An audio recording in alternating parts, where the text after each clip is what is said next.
Hola a tothom, soc la Mònica Miró i avui us vinc a parlar d'un curs que s'anomena Lletiu a la carta. De fet, forma part d'un cicle que té per objectiu que la gent pugui aprendre a llegir llatí i entendre'l, naturalment, i que pretén ser una introducció molt pràctica a la llengua llatina. Què vull dir quan dic que és una introducció molt pràctica? Doncs que, evidentment, tothom, si heu fet llatí algun cop, té aquell record de la memorització, de les declinacions, el rosa, que gairebé és allò que tothom recorda i l'única cosa que recorda. Hi ha gent que té molt bons records de la seva etapa d'estudiant de llatí i aquí els té nefastos i aquí no n'ha fet mai.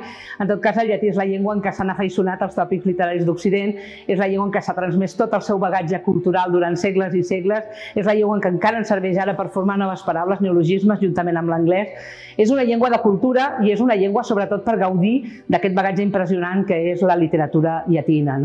Aleshores, l'objectiu és satisfer aquesta necessitat que té molta gent. Sembla que parlar de necessitat i parlar de llatí siguin dos termes antinòmics, però en realitat és aquesta necessitat d'aprendre bé una llengua que és una llengua que ha servit per expressar-se durant moltíssimes generacions i que ha marcat també els llenguatges tècnics, les ciències humanes i socials, etc. Fer-ho d'una manera amena, divertida, a partir també d'allò que ja sabem en llatí, de les frases fetes, de les locucions, de les sentències dels grans autors, però de mica en mica anar adquirint tot el que és la morfologia, la sintaxi i el lèxic de la llengua llatina i arribar a un punt en què puguem llegir els llatins, els romans, sense dificultats.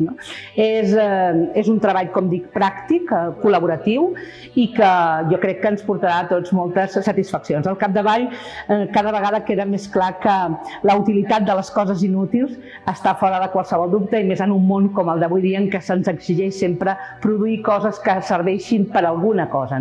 I per això us convido a tots a participar d'aquest curs de llengua llatina que condueixo jo però que farem entre tots. Fins aviat, doncs.